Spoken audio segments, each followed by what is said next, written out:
材について。はい。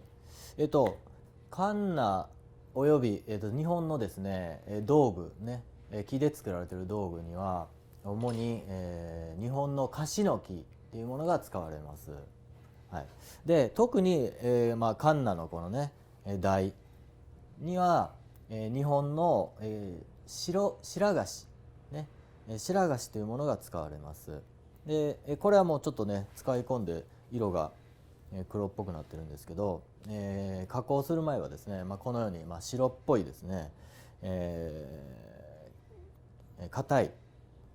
木を使います。でこれが白いカシの木ね。でこれも同じようにですね、カシにも赤色っていうものがありまして、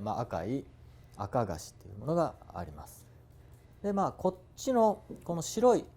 白菓子ね、白菓子の方が、木との相性がですね、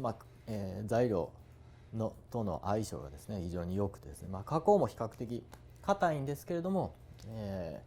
しやすいので、僕らはこれを好んでね、利用しています。で、素材は英語ではねオークって言いますけれども、少しちょっと違うみたいで、ですね違いますけれども、日本はこういう